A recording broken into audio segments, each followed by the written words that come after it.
প্রিয় শিক্ষার্থীবৃন্দ, ঢাকা সিটি কলেজের অনলাইন ক্লাসে সবাইকে স্বাগতম। তো আমরা চতুর্থ বর্ষের ইন্টারন্যাশনাল ইকোনমিক্স কোর্সটা দেখছিলাম। আমরা জানি আমাদের কোর্স কোড 242203। আজকের আমাদের এই চ্যাপ্টারের আমাদের শেষ লেকচার, চ্যাপ্টার 4 এর, এবং আমাদের চ্যাপ্টারের টাইটেল আমরা জানি কারেন্সি ডিভ্যালুয়েশন, অর্থাৎ মুদ্রার অবমূল্যায়ন। এই মুদ্রার অবমূল্যায়ন রিলেটেড টপিকগুলোতে আমরা বেশ কিছু টপিক শেষ দুটো ক্লাসে দেখেছিলাম। আজকের আমাদের এই চ্যাপ্টারের 3 নাম্বার ক্লাস। তো আমরা আসি আজকে যে টপিক আমরা দেখতে চাই। তো ফার্স্ট টপিক আমরা দেখতে চাই ইফেক্টস অফ ডিভ্যালুয়েশন, অর্থাৎ অবমূল্যায়ন করলে তার প্রভাবটা ইকোনমিতে কিভাবে পড়ে সেটা আমরা দেখতে চাই। এটা পজিটিভ আর নেগেটিভ, যেহেতু ডিভ্যালুয়েশনের ইফেক্ট আমরা বলছি, এটাকে আমরা পজিটিভ এবং নেগেটিভ দুটো দিক থেকে দেখতে চাই। তারপর আমরা বলছি যে এই যে আমাদের white house balance of payments of under developed countries, under developed countries এর যে ব্যালেন্স অফ পেমেন্টের কথা আমরা বলি, not improve after currency devaluation, বলা হচ্ছে যে does not improve after currency devaluation. তো বলা হচ্ছে যে এই যে balance of payment under developed countries এর, এটা কারেন্সি ডিভ্যালুয়েশনের পরে কি সবসময় ইমপ্রুভ করে নাকি এটা ইমপ্রুভ করে না। তো এটা কেন করে না আর কি, সেই কারণগুলো এখানে বলা আছে। আমাদের স্পেসিফিক যেহেতু বলা আছে হোয়াই ডাজ নট, তো সেক্ষেত্রে আমাদের ব্যালেন্স অফ পেমেন্টের ক্ষেত্রে আমাদের কারেন্সি ডিভ্যালুয়েশন কেন কাজ করে না সেটা শুধু আনসার জানতে চাওয়া হয়েছে। এরপর আমরা বলছি যে can devaluation and balance of trade move together, অর্থাৎ আমরা বলছি যে আমাদের ব্যালেন্স অফ ট্রেড যেটা আছে আর ডিভ্যালুয়েশন, এই দুটো কি একই গতিতে চলতে পারে। তো সেটা হলো আমাদের এই টার্গেট। তো এখান থেকে আমাদের যে কোশ্চেনটা পরীক্ষায় বেশিরভাগ ক্ষেত্রেই আসে সেটা হলো আমরা জানি যে ইফেক্টস অফ ডিভ্যালুয়েশন। তো এখন আমরা আসি আমাদের ইফেক্টস অফ ডিভ্যালুয়েশন। তো শুরুতে আমরা পজিটিভ দিকগুলো নিয়ে দেখব, এরপরে আমাদের নেগেটিভ পার্ট আছে। তো এখন আমরা আসি, আমরা বলছি যে ডিভ্যালুয়েশন অর্থ কি, যে আমরা জানি যে আমাদের ডিভ্যালুয়েশন যখনই আমাদের আসে, আহ, এটা আমরা জানি একটা টার্ম আছে ডিপ্রিসিয়েশন, আর একটাকে আমরা বলি ডিভ্যালুয়েশন। ডিভ্যালুয়েশন আমরা ফোর্সফুলি করে থাকি, আর আহ, আমরা জানি যে এটার জন্য কোন একটা অথরিটি কাজ করে, সেন্ট্রাল ব্যাংক, অথবা আমরা যদি বলি গভর্নমেন্টের আন্ডারে সেন্ট্রাল ব্যাংক কাজ করে। আর আমরা জানি যে ডিপ্রিসিয়েশনের ক্ষেত্রে আমরা বলেছিলাম যে এটা মার্কেট ফোর্স দিয়ে অটোমেটিক কারেন্সির ভ্যালু ফল করে। তো এখন আমরা বলছি কি ডিভ্যালুয়েশনের মেইন ক্যারেক্টারিস্টিক্স আমরা বলেছিলাম কি, যে অন্য একটা কারেন্সির বেসিসে আমার কারেন্সির ভ্যালুটা কমিয়ে দেয়া। তো যখন অন্য একটা কারেন্সির বেসিসে আমার কারেন্সির ভ্যালু কমিয়ে দেওয়া হবে, তখন দেখা যায় কি যে অন্য দেশগুলো আমার কাছ থেকে যে গুডস গুলো আগে কিনতো তার চাইতে এখন আমার গুডস গুলো চিপার হয়ে যাওয়ার কথা।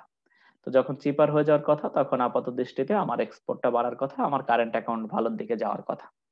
তো এখন এই টার্গেট করেই মূলত আমাদের এক্সপোর্ট বাড়ে, এবং আমরা জানি যে আমাদের এক্সপোর্ট বাড়লে আমাদের ইকোনমি ভালোর দিকে যাবে, এই প্রত্যাশা করেই মূলত ডিভ্যালুয়েশন করা হয়। তো এখন আমরা আসি, তাহলে শুরুতে আমরা দেখছি যে ইফেক্টস অফ ডিভ্যালুয়েশনের আমাদের এর পরের টপিক, শুরুর টপিকটাকে আমরা দেখছি যে এক্সপোর্টস বিকাম চিপার। তো আমি ধরে নিচ্ছি যে সবাই এখানে তাদের রোল নাম্বার তোমরা দিয়ে দিয়েছো। তো এখন আমরা আসি, আমরা বলছি যে আমাদের এখানে বলা হচ্ছে যে ডিভ্যালুয়েশনের ফলে আমরা যে এক্সপোর্টটা করি সেই এক্সপোর্টটা বিদেশিদের কাছে যেটা ইম্পোর্ট সেটা সস্তা হয়ে যায়। তো সস্তা হয়ে গেলে কি হবে, যে ইকোনমিতে আমাদের যে ইকোনমিক যে প্রোডাকশন সেটা অনেকটা বেড়ে যাবে এবং আমাদের এক্সপোর্ট বাড়বে। তো এক্সপোর্ট বাড়লে কি হবে, যে আমাদের এখানে জব ক্রিয়েশন হবে, অর্থাৎ এমপ্লয়মেন্ট বাড়বে। তো সেই অর্থে আমাদের এমপ্লয়মেন্ট বাড়লে ইকোনমি ভালোর দিকে যাবে, আমাদের ওভারঅল ইনকাম বাড়বে। তো সেখানে আমরা আসি। তো এখন আমরা বলছি কি, যে এই যে আমাদের এক্সপোর্ট বাড়বে, তো এক্সপোর্ট বাড়লে কি হবে, এক্সপোর্ট বাড়লে আমরা বলছি যে আমরা জানি যে কারেন্ট অ্যাকাউন্ট ডেফিসিট যেটা ছিল সেটা আমাদের কমে যাবে। তো কিভাবে কমে যাবে, তো কারেন্ট অ্যাকাউন্ট বলতে আমরা বুঝি যে এক্সপোর্ট আর ইম্পোর্টের ডিফারেন্স, তো ভ্যালু অফ এক্সপোর্ট আর ভ্যালু অফ ইম্পোর্ট। তো দেখা যাচ্ছে যে যদি আমাদের ভ্যালু অফ এক্সপোর্টের চাইতে ভ্যালু অফ ইম্পোর্টটা বেশি থাকে, তাহলে সেক্ষেত্রে আমাদের নেগেটিভ টার্মটা বেশি, এক্সপোর্ট মাইনাস ইম্পোর্ট। তো সেক্ষেত্রে আমরা বলছি যে নেগেটিভ টার্ম যদি বেশি থাকে তাহলে আমরা বলছি কারেন্ট অ্যাকাউন্ট ডেফিসিট। তো কারেন্ট অ্যাকাউন্ট যদি ডেফিসিট থাকে, আমরা জানি যদি আমাদের এক্সপোর্ট বাড়ে, তো এক্সপোর্ট বাড়লে সেক্ষেত্রে আমাদের কারেন্ট অ্যাকাউন্ট ভালোর দিকে যাবে, অর্থাৎ ডেফিসিট থেকে রিকভার করে আমাদের ইকোনমি ভালোর দিকে যাবে। আমাদের কিন্তু আমরা জানি যে বাংলাদেশের ইকোনমিতে কিন্তু আমাদের কারেন্ট অ্যাকাউন্ট অলওয়েজ ডেফিসিট, কারণ আমাদের এক্সপোর্টের চাইতে ইম্পোর্টটা অনেক বেশি। কিন্তু তারপর আমরা জানি যে আমাদের রিজার্ভ অনেক বেশি, কারণ হলো আমাদের প্রবাসী যারা আছে বেশিরভাগ আরব কান্ট্রি গুলোতে কাজ করে, তাদের একটা হিউজ ইনকাম বা রেমিটেন্স আমরা পেয়ে থাকি, ফলে আমাদের ওই নেগেটিভ টার্মটা অতটা ইকোনমিতে এফেক্ট ফেলে না। কিন্তু যাদের এরকম লেবার সারপ্লাস নেই এবং যাদের এরকম ডেফিসিট আছে তাদের ক্ষেত্রে এটা বেশ অসুবিধাজনক কিভাবে এটাকে ইমপ্রুভ করা যায়। কারণ দীর্ঘদিন ধরে যদি আমার এই ডেফিসিট চলতে থাকে, এটা ইকোনমির জন্য একটা ব্যাড ইফেক্ট ক্রিয়েট করবে। কারণ আমরা জানি যে দীর্ঘদিন আমাদেরকে কেউ লোন দিবে না। যদি আমার এই ফরেন কারেন্সির ডেফিসিট থাকে, তাহলে সেটা আমাকে অবশ্যই বাইরের দেশ থেকে ধার করে নিয়ে আসতে হবে। তো যদি ধার করে নিয়ে আসা না যায়, তাহলে সেই ক্ষেত্রে ইকোনমিতে একটা ব্যাড ইম্প্যাক্ট ফেলবে। কারণ কি? কারণ আমার এক্সপোর্ট কমে যাবে, তখন আর আমাকে সরি তখন দেখা যাবে কি যে আমাকে বাইরের দেশের লোন শোধ করতে করতে আমার অবস্থা খারাপ হয়ে গেছে। তো সেক্ষেত্রে আমার ডোমেস্টিক কনসাম্পশনও কমে যেতে পারে, ডোমেস্টিক প্রোডাকশনও কমে যেতে পারে। কারণ আমি তো যে বিনিয়োগ করতে পারতাম যে অর্থ, সেটা এখন বাইরের দেশকে পে করে দিতে হচ্ছে। তো সেক্ষেত্রে এটা আমার জন্য ক্ষতিকারক আর কি। তো সেক্ষেত্রে ডিভ্যালুয়েশন করে আমাদের টার্গেট থাকে যে কারেন্ট অ্যাকাউন্টে যে ডেফিসিট আছে সেটাকে কিভাবে ইমপ্রুভ করা যায়। তো কারণ আমরা জানি এক্সপোর্ট তখন চিপার হয়ে যায়, এক্সপোর্ট বাড়ার টেন্ডেন্সি তৈরি হয়।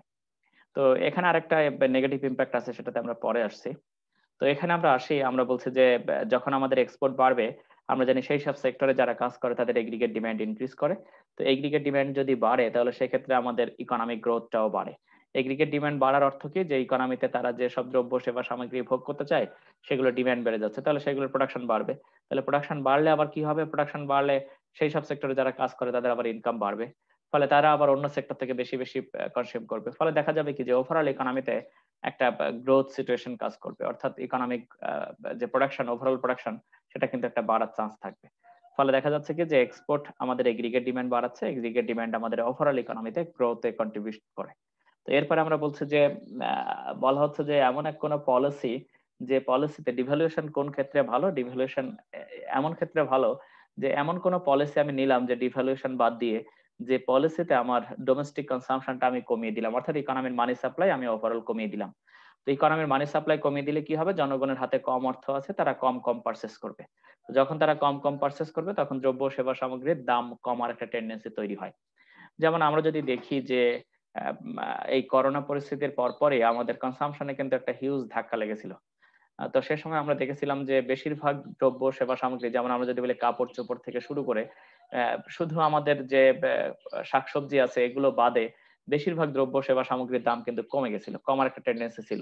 কারণ কি? কারণ জনগণের স্পেন্ডিং কমে গেছিল। স্পেন্ডিং কমে গেলে আমরা জানি ওভারঅল ইকোনমিতে প্রাইসের উপরে একটা নেগেটিভ ইম্প্যাক্ট পড়ে।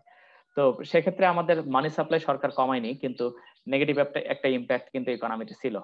তো সেক্ষেত্রে কি হয়েছে, কি হয় যে প্রাইস যদি কমে যায়, তখন হয়তো এমন হতে পারে যে বিদেশিরা আমার গুডস গুলো ডিফ্লেশনের ফলে কমে পেতে পারে। কিন্তু বিদেশি এই ক্ষেত্রে কিন্তু ডিফারেন্ট সিচুয়েশন ছিল, কারণ এখানে কিন্তু বিদেশিরাও আমার গুড পেতে চায়নি, ফলে ওভারঅল ইকোনমিতে একটা নেগেটিভ ইম্প্যাক্ট দামের উপরে একটা পড়েছিল।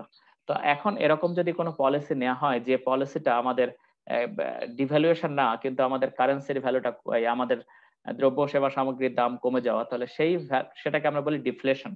তো ডিফ্লেশন নিয়ে আমি আমার এক্সপোর্ট বাড়াতে চাই, কারণ ডিফ্লেশন হলে আমাদের জিনিসপত্রের দাম কমে যাবে, বিদেশিরা এখন বেশি বেশি কিনবে। কিন্তু ডিফ্লেশন হলে ইকোনমির অবস্থা খারাপের দিকে যায়। আমরা জানি কেন খারাপের দিকে যায়। কারণ ডিফ্লেশন হলে ইকোনমিতে সবার ইনকাম কমে, আয়ের উপর একটা নেগেটিভ ইম্প্যাক্ট পড়ে, সাথে সাথে এই ইম্প্যাক্ট গুলো পড়ে। ফলে দেখা যায় কি ভবিষ্যতে আমার এক্সপোর্ট বাড়বে কিনা সেটা যেমন এক্সপোর্ট বাড়া অনেক কিছুর উপরে নির্ভর করে। যেমন আমরা বলেছিলাম যে এক্সপোর্ট সাথে সাথে একটা ইনইলাস্টিক ডিমান্ড থাকার ফলে, দ্রব্য সেবা সামগ্রীর দাম কমার ফলে কিন্তু সাথে সাথে আমার এক্সপোর্ট বাড়ে না। কিন্তু আমার সেক্ষেত্রে যদি দ্রব্য সেবা সামগ্রীর দাম কমে যায়, আমার জনগণের ইনকাম কমতে থাকবে। তো ইনকাম কমতে থাকলে তাদের কিন্তু ডোমেস্টিক যে ডিমান্ড, সেটা কিন্তু কমার একটা টেন্ডেন্সি তৈরি হয়। ফলে দেখা যায় কি যে ডোমেস্টিক ডিমান্ড ফল করলে ওভারঅল ইকোনমির এগ্রিগেট ডিমান্ডও কমে যাবে, ফলে ইকোনমি খারাপের দিকে যেতে পারে। তো এই পলিসির চাইতে আমাদের কিন্তু ডিভ্যালুয়েশন পলিসিটা বেটার। কারণ আমরা বলছি কি devaluation is less damaging way to restore competitiveness than internal devaluation. Internal devaluation বললে যেটাকে বলা হয় ডিফ্লেশনারি পলিসি, অর্থাৎ এগ্রিগেট ডিমান্ড কমিয়ে দিয়ে ওভারঅল ইকোনমির প্রাইসটা কমিয়ে দেয়া, সেক্ষেত্রে কিন্তু ইকোনমিতে একটা ব্যাড ইম্প্যাক্ট পড়ে। কিন্তু আমাদের এই যে আমাদের ডিভ্যালুয়েশনের ফলে কিন্তু আমাদের এই ইম্প্যাক্টটা পড়ে না। ডিভ্যালুর ফলে কি হয়? এক্সচেঞ্জ রেটটা কমে যায়। এক্সচেঞ্জ রেট কমে গেলে তারা বাইরের দেশের যারা আছে তারা কিন্তু আমাদের গুডস এন্ড সার্ভিসের বেশি বেশি ডিমান্ড করার একটা টেন্ডেন্সি তৈরি হয়। তো সেক্ষেত্রে আমাদের ডিভ্যালুয়েশনটা বেটার। তো এরপরে আমরা আসি আমাদের নেগেটিভ ইম্প্যাক্ট, এখন আমরা শুরু করছি। তো নেগেটিভ ইম্প্যাক্ট কি আছে? ইনফ্লেশন। তো ইনফ্লেশনটা কিভাবে হয় আমরা জানি যে ইনফ্লেশনটা হয়, যেমন আমি যদি বলি যে আমার ইকোনমি বেশিরভাগ ইম্পোর্টেড গুডস, বেশিরভাগ আমাদের বাইরের দেশ থেকে ইম্পোর্ট করে। তো যখন তারা ইম্পোর্ট করে, তখন কিন্তু গুডস এর প্রাইসটা একটা বেশি হওয়ার টেন্ডেন্সি তৈরি হয়, স্বাভাবিকভাবেই বেড়ে যায়। কারণ আমার এখন বেশি বেশি টাকা ভাঙিয়ে আমি এখন কম ডলারের সমান গুডস পাই, কারণ আমার টাকার ভ্যালু এখন কমে গেছে। ডিভ্যালুয়েশনের ফলে আমরা জানি টাকার ভ্যালু কমে যায়। ফলে সেক্ষেত্রে কি হয় যে আমার এখন কিন্তু ইকোনমিতে ওই যে একটা দ্রব্য সেবা সামগ্রীর দামের উপর একটা প্রেশার ক্রিয়েট হয়। আবার আমি যদি বলি যে আমি এখন মেটেরিয়ালস বাইরের দেশ থেকে নিয়ে আসি, কারণ আমার ইকোনমি গ্রোয়িং, আমার অত রিসার্চ এন্ড ডেভেলপমেন্ট নাই, আমি উন্নয়নশীল দেশ। ফলে দেখা যায় কি যে আমার মেটেরিয়ালস যদি কস্টলি হয়ে যায়, তাহলে সেক্ষেত্রে সেই সব মেটেরিয়ালস, যেসব দ্রব্য সেবা সামগ্রী প্রডিউস করবে, সেগুলোরও কিন্তু আমাদের প্রাইসটা বেড়ে যায়। ফলে দেখা যাবে কি যে আমার ইকোনমিতে একটা ইনফ্লেশনারি প্রেশার ক্রিয়েট হয়। আবার আমরা বলছি যে ডিভ্যালুয়েশনের ফলে আমার এক্সপোর্ট বেড়ে গেলে ওভারঅল ইকোনমিতে কিন্তু এগ্রিগেট ডিমান্ডের উপর একটা প্রেশার পড়ে, অর্থাৎ এগ্রিগেট ডিমান্ড বেড়ে যাওয়ার একটা চান্স তৈরি হয়। তো এগ্রিগেট ডিমান্ড যদি বেড়ে যায়, আমরা জানি যে টাইম ল্যাগের কারণে সাথে সাথে আমাদের দ্রব্য সেবা সামগ্রী ইকোনমিতে আসে না। ফলে ইকোনমিতে একটা কিন্তু ডিমান্ড পুল ইনফ্লেশন ক্রিয়েট হয়, অর্থাৎ চাহিদা বেড়ে যাওয়ার ফলে ইকোনমিতে একটা ইনফ্লেশনারি প্রেশার আসে। তো এরপরে আমরা আসি, আমরা বলছি যে যারা আমাদের দেশ থেকে বাইরের দেশে ঘুরতে যায় যে বিভিন্ন হলিডেতে, তাদের কিন্তু ওই হলিডের যে ট্যুর সেটা কিন্তু কস্টলি হয়ে যায়। কেন কস্টলি হয়ে যায়? কারণ আমি দেখছি কি যে বাইরের দেশে ঘুরতে গেলে আমার কাছে তো আছে টাকা। তো টাকা ভাঙিয়ে আমি যদি আমেরিকাতে ঘুরতে যাই সাপোজ, তাহলে সেক্ষেত্রে আমার ডলার ভাঙাতে হবে। তো ডলার আমি আগে কম টাকা দিয়ে বেশি ডলার পেতাম যখন আমার ডিভ্যালুর আগে, কিন্তু এখন কিন্তু আমাকে বেশি টাকা পে করতে হচ্ছে। সেক্ষেত্রে দেখা যাচ্ছে কি যে হলিডে যে ট্যুর সেটা কিন্তু আমার জন্য এখন কস্টলি বা এক্সপেন্সিভ হয়ে যায়। তো এখানে কারোর অসুবিধা থাকলে আমরা এখানে আসবো। তো এরপরে আমরা বলছি যে আমি একটু সবার রোল নাম্বারটা সেভ করে নিচ্ছি। তো এখন আমরা আসি, আমরা বলছি যে এটা আমাদের রিয়েল ওয়েস্টটা রিডিউস করে। তো রিয়েল ওয়েস্টটা কিভাবে রিডিউস করে?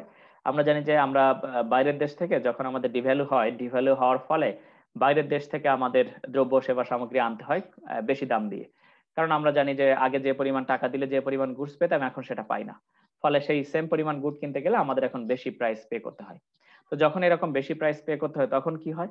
তখন দেখা যায় যে আমার পকেট থেকে বেশি বেশি টাকা এখান থেকে পে করতে হয়। তো পকেট থেকে বেশি বেশি টাকা চলে যাওয়ার অর্থ কি যে ওই যে ইম্পোর্টটা কস্টলি, সেটা আমার পকেটের ইনকামটা খেয়ে ফেলছে। তাহলে আমার রিয়েল ওয়েস্টটা কি হয়ে গেছে? কমে গেছে।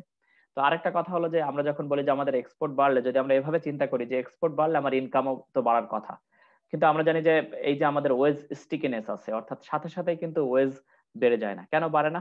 যেমন আমি যদি বলি যে যখন আমার এক্সপোর্ট বাড়ে, তখন আমার হয়তো কাজ করার ক্ষমতাও বা কাজের পরিমাণও বেড়ে যায়। তো সেক্ষেত্রে কি হয়, যখন বেড়ে যায় তখন দেখা যায় যে শর্ট রানে ফান্ড গুলো কিন্তু ওই ওভারটাইম করালে অত বেশি মজুরি তাকে পে করে না।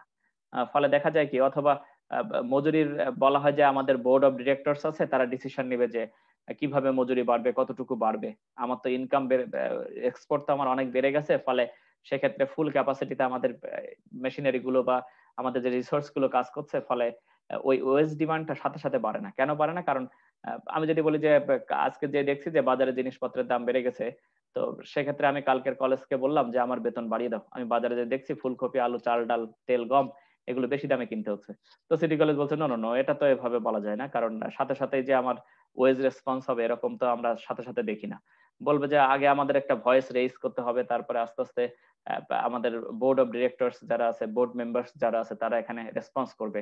রেসপন্স করার পরে একটা নির্দিষ্ট সময় পরে যে ওয়েস্টটা বাড়বে। তো সেখানে আমরা কি দেখছি যে ওয়েস্ট কিন্তু সাথে সাথে বাড়ে না, কিন্তু এখানে আমার ইম্পোর্ট যে গুড গুলো আছে সেগুলোর জন্য আমাকে বেশি প্রাইস পে করতে হচ্ছে। ফলে দেখা যাচ্ছে কি যে আমার 100 টাকা ইনকাম ছিল, জিনিসপত্রের দাম একটা সময় ছিল 5 টাকা, এখন আমি বাজারে দেখছি জিনিসপত্রের দাম 6 টাকা করে হয়ে গেছে। তো 100 টাকা দিয়ে যে ভাগ করলে আগে আমি 20টা কিনতে পারতাম, এখন 18 পয়েন্ট সামথিং কিনতে পারি। 100/6 আমার রিয়েল ওয়েজ যেটা 18 পয়েন্ট সামথিং আমি পারচেস করতে পারি।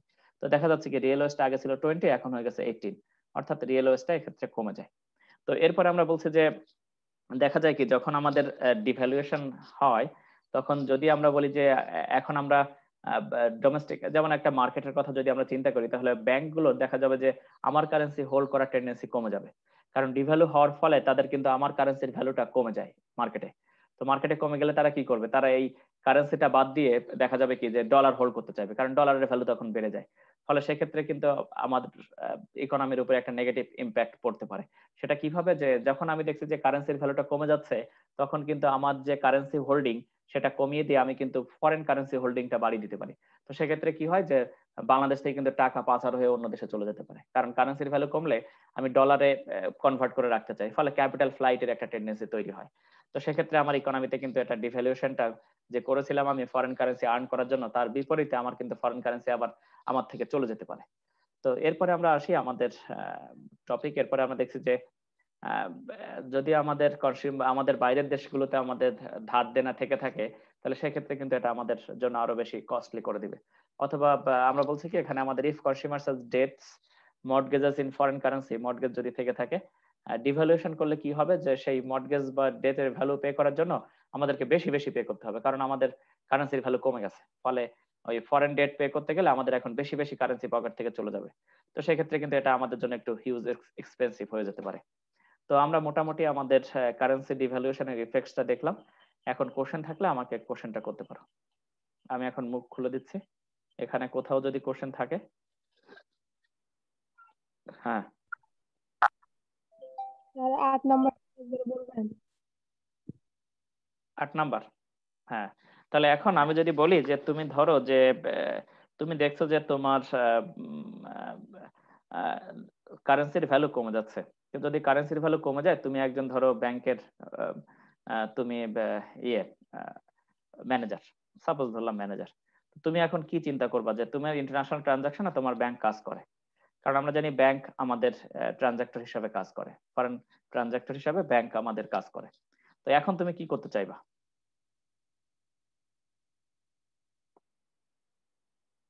বলো কুইক। জি স্যার।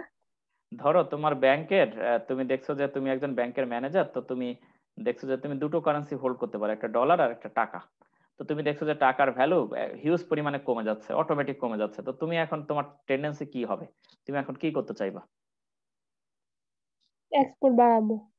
তুমি কিভাবে এক্সপোর্ট বাড়াবে? স্যার ডলার ধরে তখন তুমি রাখার ডলার ধরে রাখতে চাইবা, কিভাবে? কারণ তখন তুমি তোমার টাকা কনভার্ট করে ডলারে নিতে চাও। তখন আবার মার্কেটে টাকা সাপ্লাই কি হয়ে যাবে? তখন তোমার টার্গেট থাকবে যে তোমার যদি এক্সচেঞ্জ রেট, এক্সচেঞ্জ মার্কেটে আমরা চিন্তা করি ফরেন এক্সচেঞ্জ মার্কেট, তাহলে সেক্ষেত্রে দেখা যাবে কি তুমি তোমার টাকাটা ছেড়ে দিয়ে তখন কিন্তু ডলার আরো বেশি হোল্ড করতে চাও।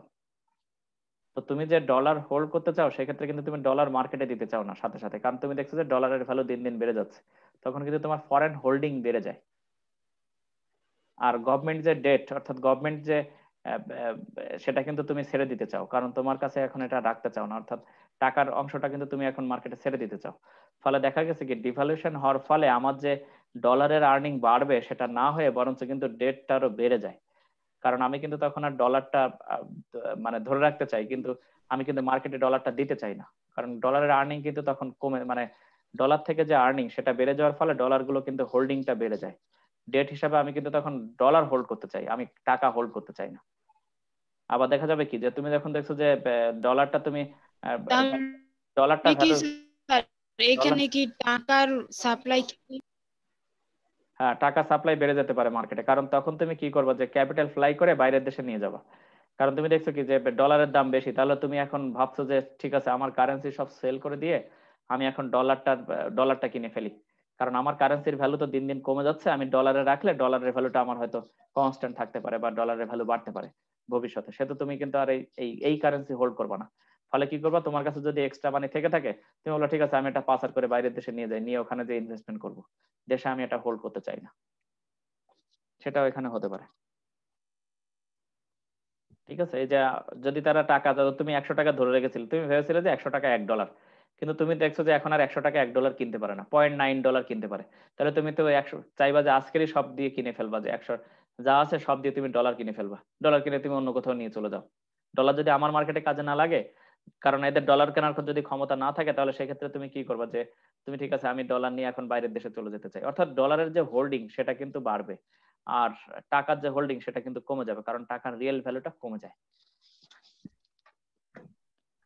এখন ইন্টারন্যাশনাল ইনভেস্টররা কি করবে, তারা কি আর আমার দেশে আসবে, নাকি তারা তাদের যে কারেন্সি সে কাছে যেটা হোল্ডিং ছিল সেটা সেল করে দিয়ে বাইরের দেশে চলে যাবে? আমি কারোর কথা শুনতে পাচ্ছি না। বাইরে দেশে চলে যাবে। হ্যাঁ, তা বাইরের স্যার দেশে চলে যাবে, এখানে তো সেক্ষেত্রে কিন্তু আমাদের স্যার ক্যাপিটাল আমার তো ফ্লাই মনে হয় ইনভেস্টমেন্ট বাড়বে পরে। কোথায় বাড়বে? না না, কারণ স্যার টাকাগুলো তো সব আমরা বলছি যে ক্যাপিটাল হোল্ডিং, মানে তুমি যদি ধরো ক্যাপিটাল হোল্ডিং এর ভ্যালুটা ঠিক আছে, তোমার ইনভেস্টমেন্ট বাড়ার কথা ঠিক আছে, তুমি দেখছো যে আগের চাইতে তোমার কারেন্সি বেশি পরিমাণে কিনতে পারে, কিন্তু তুমি যখন কারেন্সি ধরে রেখেছো সেই কারেন্সির ভ্যালু যখন দিন দিন কমে যাচ্ছে, তখন তুমি চাইবা কি, আমরা একটু অন্যভাবে চিন্তা করছি, তখন তুমি চাইবা যে ওই ডলারটা কিনে রাখতে, কারণ টাকার ভ্যালু তো দিন দিন কমে যাচ্ছে। তুমি এখন ধরো বাইরের দেশ থেকে তুমি অন্য দেশে চলে যেতে চাও, কারণ তোমার টাকার ভ্যালু কমে গেলে তুমি কি করবা যে আহ, যদি কালকের আরো বেশি কমে যায় তার অর্থ কি, তুমি আজকেরই দেখবা যে ডলারটা কিনে রাখার চেষ্টা করবা, এরকম আর কি। আমরা ভাবছি না যে বাইরের দেশের থেকে এসে, হ্যাঁ আমাদের তো পজিটিভ অংশে আছে যে যখন আমাদের কারেন্সির ভ্যালু কমে যাবে তখন দেখা যাবে যে বাইরের দেশ থেকে অনেকেই আমার কারেন্সি বেশি বেশি কিনতে চাইবে, কারণ তারা এখন কম ডলার দিয়ে বেশি বেশি কারেন্সি পেতে পারে। কিন্তু আমি যদি বলি যে আমার হোল্ডিংটা কি হবে, তো আমার হোল্ডিংটা আমি তো রাখতে চাইবো না, আমি তখন সব কালকের যদি ডলারের ভ্যালু আরো কমে তাহলে আজকের যে পরিমাণ হোল্ডিং আমার কাছে আছে সেটা দিয়ে আমি ডলার কিনে রাখতে চাই, সেক্ষেত্রে কিন্তু একটা ক্যাপিটাল ফ্লাইটের একটা পসিবিলিটি থাকে। বুঝতে পেরেছো? জি স্যার, বুঝছি। জি স্যার। আবার আমরা যখন ইনভেস্টমেন্টের বলেছিলাম তখন আমরা ইন্টারেস্ট রেট দিয়ে দেখিয়েছিলাম। তো ডিভ্যালু হলে ইনভেস্টমেন্ট কি বাড়তে পারে? চিন্তা করে দেখো তো, কারণ এক্ষেত্রে তো কারেন্সির ভ্যালু দিন দিন কমে যাচ্ছে। আমরা ডিভ্যালু দিয়ে ইনভেস্টমেন্টটা ওভাবে দেখিনি, দেখি আমরা দেখবো চেষ্টা করে যে ডিভ্যালু হলে ইনভেস্টমেন্ট কি হয়, ওটা আমরা পরে আলোচনা করব। তো এরপরে আমরা আসি আহ, আমাদের সেই টপিকটা এখন চলে এসেছে, how does balance of payments of under sir developed countries. Local বা ফরেন ইনভেস্টমেন্টের ক্ষেত্রে তাহলে কি ডিফারেন্স হবে যে যেহেতু ডিভ্যালু হয়েছে তার মানে মানুষজন টাকা বেশি ঢালবে বা ফরেন ইনভেস্টররা মানে কম দিবে এরকম কিছু? না, তুমি যদি দেখো যে তোমার ডিভ্যালু হওয়ার ফলে টাকার ভ্যালুটা কমে যাচ্ছে দিন দিন, তাহলে তুমি যদি চাও যে টাকার ভ্যালুটা ধরে রাখতে তাহলে তুমি ডলার কিনে ফেলো। তাহলে সেক্ষেত্রে কিন্তু কি হবে, তুমি ডলার কেনার অর্থ কি, ডলার তো ডোমেস্টিক মার্কেটে তুমি ইনভেস্টমেন্ট করতে পারছো না, তো ডলার কিনে তখন তোমার বাইরের দেশে জি স্যার। ইনভেস্টমেন্ট বাড়বে। তুমি যদি দেখো যে আচ্ছা। ভ্যালুটা কমে যাচ্ছে তোমার কারেন্সির ভ্যালু, তো কালকে যদি আরো কমে যায় তখন তো তোমার হোল্ডিং করার রিয়েল ভ্যালুটা কমে যাবে, কারণ কারেন্সির ভ্যালু কমে যাওয়ার অর্থ কি স্যার তোমার। সেক্ষেত্রে মানে এটা আমি সেক্ষেত্রে এটা কি আমার দেশের ইকোনমির জন্য ভালো না খারাপ? কারণ আমি তো ফরেন ইনভেস্টমেন্ট করলে ওই দেশের মানে কারেন্সিতে টাকা বাড়তেছে। না, তো সেক্ষেত্রে তো আমাদের তোমার সেক্ষেত্রে ক্যাপিটাল কি ফ্লাই ইম্প্যাক্ট করবে, হচ্ছে? সেক্ষেত্রে তো তোমার ক্যাপিটাল ফ্লাই করবে, অর্থাৎ তোমার দেশের টাকা ভাঙিয়ে তুমি এখন বাইরের দেশে বিনিয়োগ বাড়তে পারে। কারণ তুমি যদি দেখো যে তোমার কারেন্সির রিয়েল ভ্যালু কমে যাচ্ছে, তাহলে তুমি এক কাজ করো, যেটার ভ্যালু কমছে না সেখানে যাও।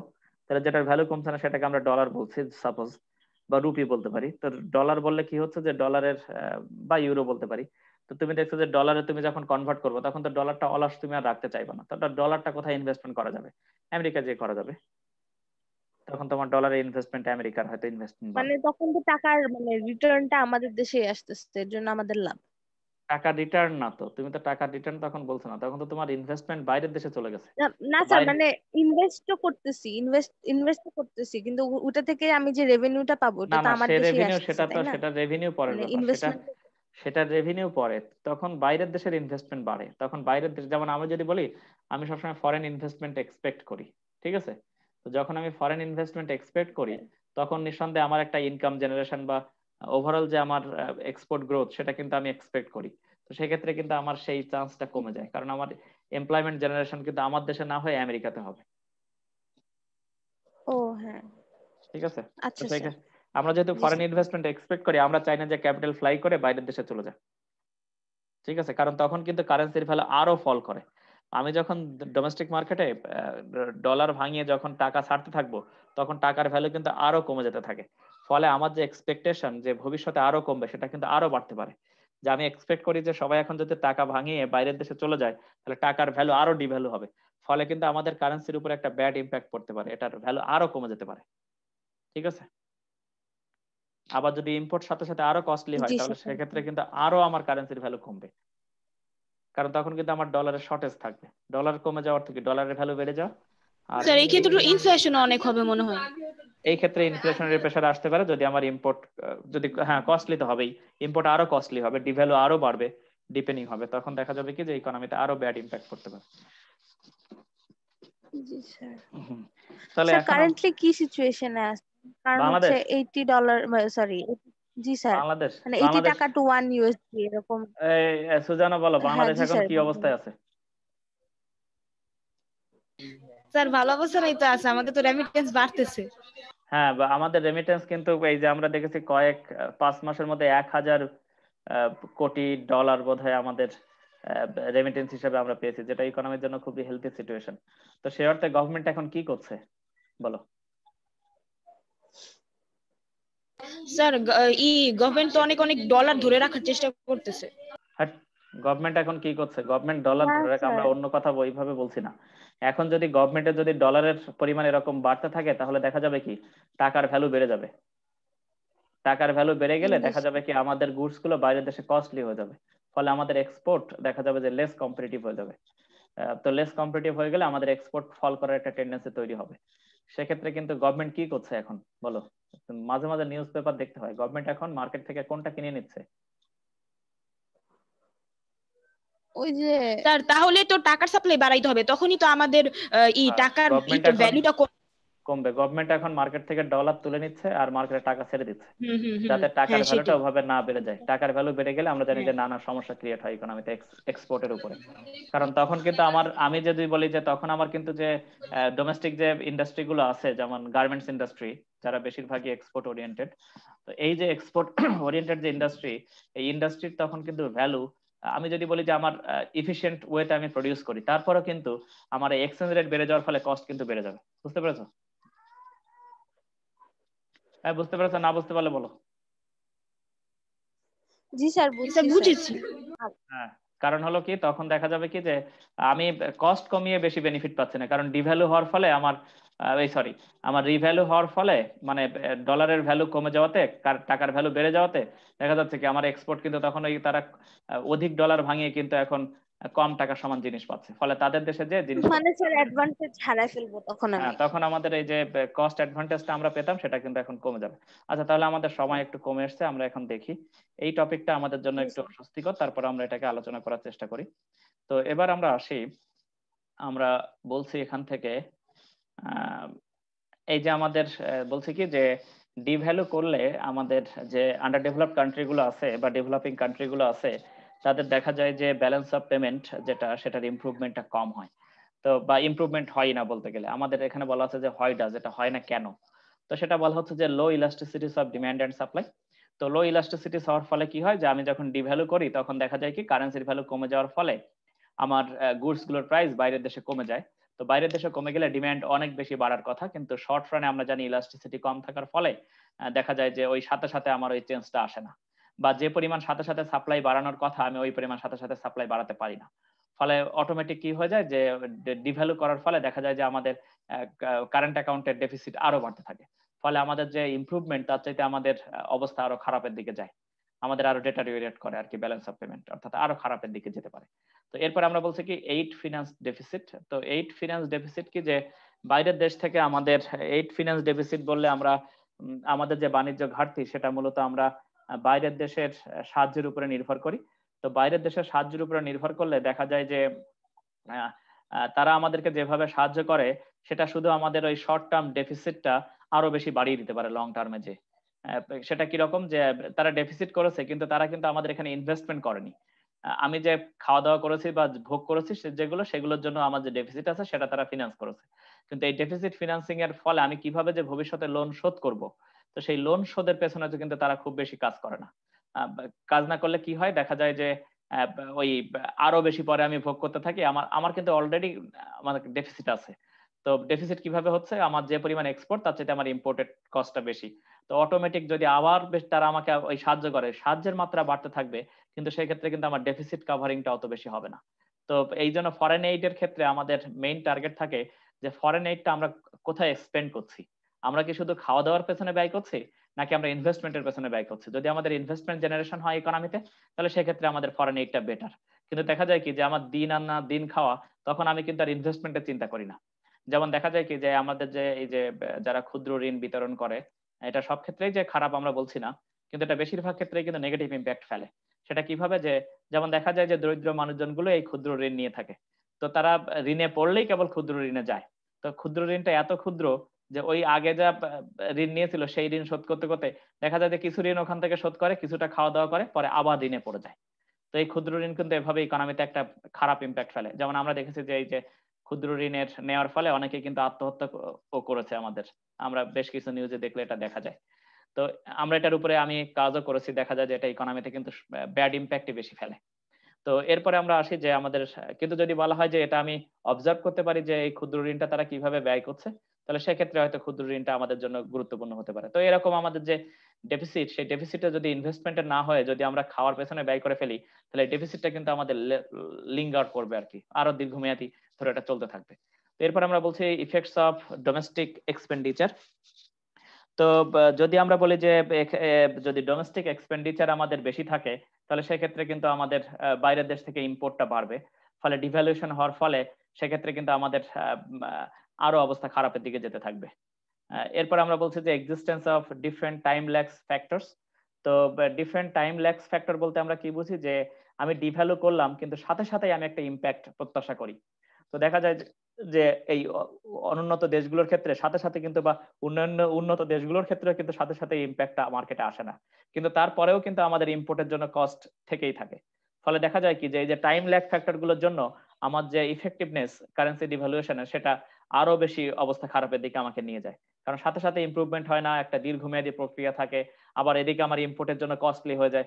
ফলে দীর্ঘমেয়াদ ধরে কিন্তু আমার এটা ডিপেন্ড করে যে আমি কতদিন পর্যন্ত এটা রাখবো এবং এটা কতদিনের মধ্যে আমার এই টার্মটা উঠে আসবে। কিন্তু সেটার দেখা যায় যে লঙ্গার হওয়ার ফলে দেখা যায় যে তখন আমাদের কনসাম্পশন প্যাটার্নও চেঞ্জ হয়ে যেতে পারে। ফলে এই যে ইম্প্যাক্টটা, এটা কিন্তু আমাদের জন্য আরো খারাপ হিসাবে আসে। তো যদি পরে কোশ্চেন থাকে আমরা এবার এখানে আসবো। তো এরপর আমরা বলছি ফরেন রিপারকুশন, অর্থাৎ বিদেশি প্রতিক্রিয়া।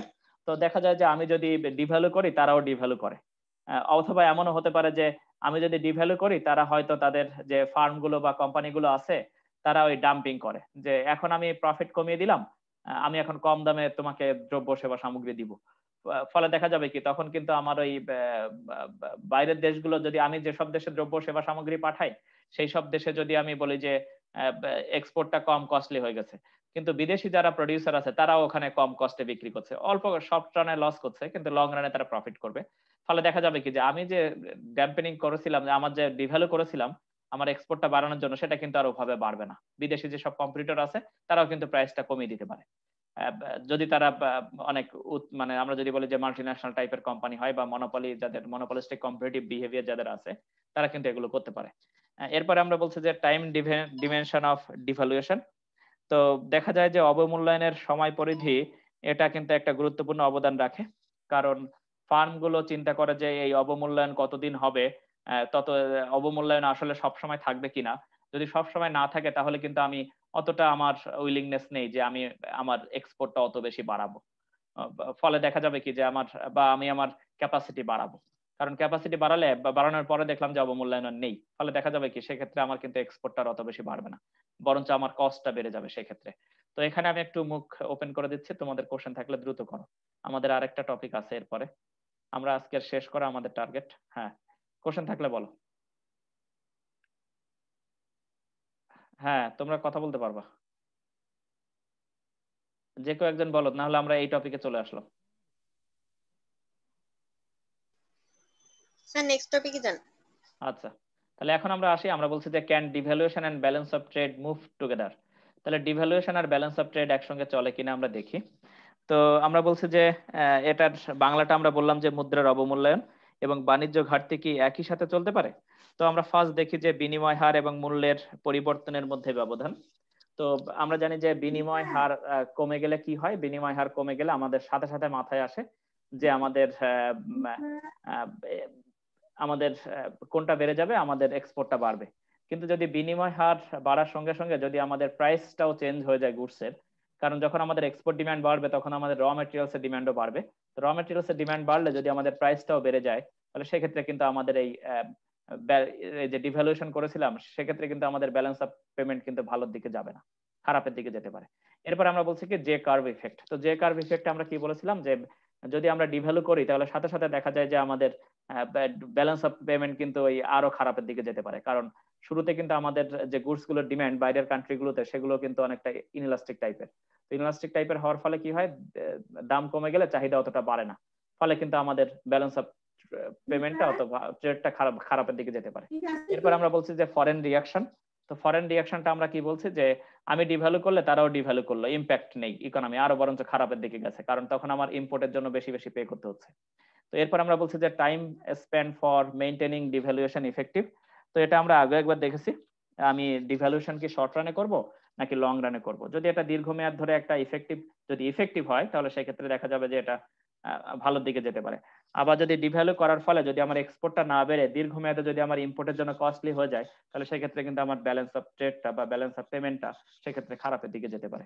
তো এরপরে আমরা আসি, আমাদের আরেকটা টপিক আছে যেটাকে আমরা বলেছিলাম সোয়াপ ট্রানজাকশন। তো সোয়াপ ট্রানজাকশনটা মূলত কি কি, যে এটা হলো দুটো ট্রানজাকশনের একসঙ্গে আমরা চিন্তা করি, এটা দুটো ডেটে হয়। আমরা একটা এক্সাম্পল নিয়েছি, এক্সাম্পলটা হলে আমাদের কাছে স্পষ্ট হবে। আমরা বলছি যে এটা হলো আমাদের আমরা সাথে সাথে পারচেস করি, আবার একটা ডিফারেন্ট টাইমে যেটা আমরা সেল করে দিই। এখান থেকে আমাদের মেইন টার্গেট থাকে একটা এক্সট্রা বেনিফিট এখান থেকে নিয়ে আসা। তো এটা একটু নিজেরা পড়ে নিলে এখানে বোঝা যাবে যে দুটো ট্রানজাকশন এখানে আছে, একটা ফরওয়ার্ড ট্রানজাকশন, একটা স্পট ট্রানজাকশন। তো সেই স্পট ট্রানজাকশনটা আমরা সাথে সাথে কিনে থাকি এবং ফরওয়ার্ড ট্রানজাকশনটা আমরা টাইম ফ্রেমওয়ার্কে যে এটাকে আমরা সেল করে দিই। যেমন এখানে আমরা একটা এক্সাম্পল নিয়েছি, যেমন ধরলাম যে ইন্ডিয়ার দেখছে যে তার রিজার্ভ আছে হলো এত $, $6000। তো সে দেখছে যে তার মার্কেটে $1 সমান 66 রুপি। আবার সে দেখছে যে পাউন্ডের ভ্যালু হলো, কারণ সে অন্য মার্কেটে সেল করবে, পাউন্ড স্টার্লিং এর ভ্যালু হলো 100 রুপি। তো সেক্ষেত্রে যদি আমি 66 ডিভাইডেড বাই 100 করি, 100 ডিভাইডেড বাই 66 করি, তাহলে আমার 1 পাউন্ড স্টার্লিং সমান কত $, আসে? $1.5। এটা আসে আর কি। আমি সব ডলারে কনভার্ট করে নিয়েছি, কনভার্ট করে পাউন্ডে দেখলাম কি ইন্ডিয়ান মার্কেটে 1 পাউন্ড সমান $1.5 এখন ইন্ডিয়া দেখছে যে লন্ডন মার্কেটে 1 পাউন্ড সমান $2। তখন সে কি করবে? তার কাছে যত হোল্ডিংস আছে রুপির, সেই রুপিটাকে সে প্রথম পাউন্ডে কনভার্ট করবে। পাউন্ডে কনভার্ট করে এবার সে কোথায় নিয়ে যাবে? এবার সে নিয়ে যাবে হলো, তাহলে সাথে সাথে সে ডোমেস্টিক মার্কেট থেকে স্পট রেটে এটা পারচেস করলো, করে এখন সে নিয়ে যাবে কোথায়? লন্ডন